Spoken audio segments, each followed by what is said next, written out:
वहाँ पर कुछ मामलात ऐसे होते हैं जिसकी वजह से बोलता हूँ हमारे दरगाहें हो या फिर कब्रस्तान हो और काफ़ी जितनी भी जायदादें हैं वो जायदादों के ऊपर हुकूमत अपना लेना होगा। हमारे मजहब में दखल-अंदाजी करने नहीं देंगे, हमारे मजहब में दखल-अंदाजी करने नहीं देंगे। काले कानून को वापस लेना होगा। दे रही है और डीसी को जब इख्तियार मिल जाता है तो वो आज का जो एहतजाज वक्फ बिल को लेकर हिंदुस्तान की तमाम मसाजिद के बाहर जैसा कि ऐलान किया गया है all India personal law board की कॉल पर, उनके हिदायत पर हम लोग यहाँ पर जमा हुए हैं। जो काला कानून सरकार लाने की कोशिश कर रही है यानी कि वक्फ अमेंडमेंट बिल 2024, तो हम तमाम हिंदुस्तानी मुसलमान, तमाम शहरियान गुलबर्गा उसको डिमांड करते हैं कि उसको वापस लिया जाए और वो बिल को हम रिजेक्ट करते हैं, सरे से हम वो बिल को रिजेक्ट करते हैं। लिहाजा गैर जमहूरी अंदाज में जो बिल लाया जा रहा है ये गैर जमहूरी है और मुसलमानों के मजहबी मामला पर डाका है, हमला है। इस लिहाज से हम मस्जिदों के सामने जो हमको आज़ादी जो दी गई है, हमारे दस्तूर ने हमको जो इजाज़त दी गई है आर्टिकल 25 और आर्टिकल 26 में हमको जो मराद दिए गए हैं उसकी भी यहाँ पर खिलाफ वर्जी हो रही है। लिहाजा हम 25 और 26 आर्टिकल को मद्देनज़र रखते हुए जो हमारे हुकूक की गारंटी दी गई है दस्तूर में उसको हम भरपूर इस्तेमाल करते रहेंगे। यहाँ पर हमारे मजहबी मामलात में मुदाखलत करने की नापाक कोशिश की जा रही है। मोदी सरकार के इस फैसले के हम खुलकर खिलाफ मुखालिफत करते हैं, इसके विरोध करते हैं। ये बिल को सरकार से हम निवेदन करते हैं, सरकार से गुजारिश करते हैं कि ये बिल को जल्द से जल्द वापस लेना होगा। तमाम हिंदुस्तानी मुसलमानों के जज्बात को ठेस पहुंचने वाला ये बिल है, हमारे अंदरूनी मामलात में मुदाखलत करने वाला ये बिल है, गैर जमहूरी, गैर कानूनी, गैर दस्तूरी ये बिल है। लिहाजा हम गुलबर्गा, शहरियान गुलबर्गा के लोग ये नतीजे पर पहुंचे हैं कि all India personal law board की हिदायत पर तमाम हिंदुस्तानी मुसलमान इस बिल की खुलकर मुखालिफत करते हैं। लिहाजा आज यहाँ पर जमा होने का मकसद सिर्फ यही है कि हमारी इबादत गाहों पे डाका डालने की कोशिश की जा रही है। जैसा कि मसाजिद हैं, कब्रस्तान हैं, खानखाएँ हैं, दीनी मदारिस हैं, कायम करने की हमको जो इजाज़त दी गई है दस्तूर में, उस पर हम डाका डाला जा रहा, उस पर हमला करने की कोशिश की जा रही है। इसकी हम पुरजोर अल्फाज में मजम्मत करते हैं और सरकार से निवेदन करते हैं और सरकार से गुजारिश करते हैं कि ये गैर कानूनी बिल को वापस लिया जाए। जय हिंद, जय कर्नाटक। शहर गुलबर्गा में all India Muslim personal law board की हिदायत पर पूरे मुल्क गिर जो मसाजिद के बाहर काली पट्टी बांध करके एक खामोश एहतजाज करने का जो डायरेक्शन आया है, उसी ज़िमन में जॉइंट एक्शन कमेटी की जानिब से आज एहतजाज मुनज़्ज़म किया गया है मस्जिद सालिहीन के पास।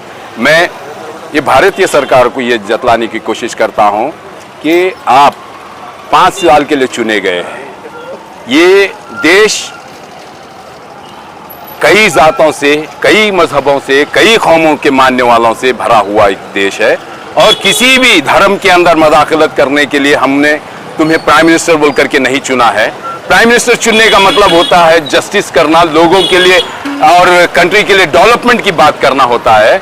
बल्कि तुम यहाँ पे गड़े खड्डे खोद करके मुल्क के अंदर भेदभाव पैदा करके और कानूनों में जो आपको काम करने नहीं आ रहा लेकिन कानून के अंदर तरमीमात करके कई ज़ातों के बीच में भेदभाव पैदा कर रहे हैं, ये अच्छी बात नहीं है। हम शहरियान गुलबर्गा और ख़ास करके इस मुल्क के वासी हम एक सिर इस कानून को, वक्फ अमेंडमेंट बिल 24 को रिजेक्ट करते हैं और ये कहते हैं कि मोदी सरकार होश में आओ, वरना अगर आप होश में नहीं आकर के भेदभाव की अगर ये पॉलिसी को अडॉप्ट करते रहेंगे, ये स्ट्रैटेजी को अडॉप्ट करते रहेंगे, ये पॉलिटिकल स्टंट को अडॉप्ट करते रहेंगे तो आने वाले दिनों में हम आपकी खबर खुद रिजेक्ट। जैसा कि आप तमाम को मालूम है कि all India Muslim personal law board ने खुसूसी तौर पर जुमातुल मुबारक की मुनासिबत से ये हिदायत दी थी कि अपने बादों पर काली पट्टी बांध कर जुमा की नमाज के बाद पुरअमन तरीक़े से खामोश एहतजाज करें वक्फ अमेंडमेंट बिल 2025 के ख़िलाफ़। चुनांचे इसी ज़िमन में जॉइंट एक्शन कमेटी ज़िला गुलबर्गा ने इस बात का एहतमाम किया।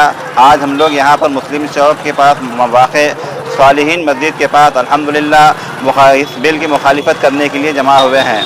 हम तमाम के तमाम मुसलमान, चाहे हिंदुस्तान के हों या कर्नाटक के हों या ज़िला गुलबर्गा के हों, वो इस बिल की पुरज़ोर मुखालिफत करते हैं, मरम्मत करते हैं, इस बिल को कंडम करते हैं, इस बिल को रिजेक्ट करते हैं और हुकूमत से इस बात का मुतालबा करते हैं کہ وہ ہماری ذاتی معاملات میں، ہماری عبادت گاہوں میں، ہماری مساجد میں، ہمارے مدارس میں، ہمارے قبرستانوں میں اور ہمارے دینی معاملات کے اندر مداخلت کرنا بند کر دیں، مداخلت نہ کریں۔ اس بل کو فوری طور پر واپس لیں۔ اس بات کی ہم پرزور مخالفت کرتے ہیں، اس بل کی پرزور مذمت کرتے ہیں۔ السلام علیکم۔ السلام علیکم ورحمۃ اللہ وبرکاتہ۔ آج All India Muslim Personal Law Board کے اعلان کی تائید کرتے ہوئے وقف امینڈمنٹ بل کے خلاف میں گلبرگہ شہر میں جوائنٹ ایکشن کمیٹی اپنا احتجاج درج کروا رہی ہے۔ یہ وقف امینڈمنٹ بل ایسے نکات کے ساتھ میں پیش کیا جا رہا ہے پارلیمنٹ کے اندر آنے والے دنوں میں، جس کی وجہ سے ہماری خانقاہیں، ہماری عبادت گاہیں، خواہ وہ مسجدیں ہوں یا پھر درگاہیں ہوں، چاہے وہ ہمارے جو بھی اوقافی جائیدادیں ہیں، جہاں پر اسپتال بھی بنے ہوئے ہوں، جہاں پر یتیم خانے بنے ہوئے ہوں، جہاں پر عاشور خانے بنے ہوئے ہوں، ہر وہ اوقافی جائیداد آج، کیونکہ وہ زیادہ تر ہندوستان میں جو جائیدادیں ہیں وہ وقف بائی یوزر ہیں۔ وقف بائی یوزر کا مطلب یہ ہوتا ہے کہ جہاں پر استعمال کیا جاتا ہے جس چیز کی بنا پر، اور اگر واقف یعنی کہ جو شخص اعتراض نہیں کرتا ہے مالک ہونے کے باوجود، تو اس کو اللہ کے نام پر وقف مانا جاتا ہے، تو یہ رجسٹرڈ نہیں ہوتے ہیں۔ مسجدیں آج کی تاریخ میں 95% مسجدیں آج ہماری رجسٹرڈ نہیں ہیں، اور یہ قانون کہتا ہے کہ 6 مہینے کے اندر اوقافی جائیدادوں کو رجسٹر کرنا پڑے گا، یعنی اگر رجسٹرڈ نہیں ہے تو وہ سرکار کے اختیار میں چلے جائیں گی۔ دوسرا معاملہ یہ ہے کہ اس کے اندر 2 غیر مسلم کو شامل کرنے کی بات کی گئی ہے۔ کسی بھی دوسرے مذاہب کے جو مذہبی ادارے ہوتے ہیں اس کے اندر دوسرے مذہب کے لوگوں کو شامل نہیں کیا جاتا ہے۔ صرف اس بل کے اندر مسلمانوں کو اپنے قابو میں کرنے کے لیے، ان کی جائیدادوں کو قابو کرنے کے لیے یہ 2 غیر مسلموں کو شامل کیا جا رہا ہے۔ نہ صرف یہ 2 بلکہ اکثریت جو ہوگی اس کے اندر، بورڈ کے اندر یا کونسل کے اندر، تو اس کے اندر حکومت کے نمائندے زیادہ ہوں گے، اور حکومت اپنے اختیار سے کچھ بھی کر سکتی ہے۔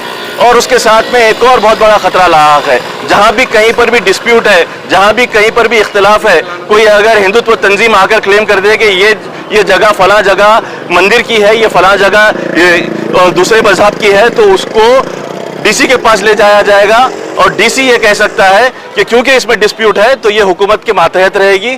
جب تک اگر حکومت کے ساتھ میں یہ ڈسپیوٹ ہے تو حکومت کا ہو جائے گا، وہ جائیداد حکومت کی ہو جائے گی۔ یہ بہت چند ایسے اہم نکات ہیں جس کی بنا پر All India Muslim Personal Law Board نے ملک گیر سطح پر احتجاج درج کروانے کی گزارش کی ہے۔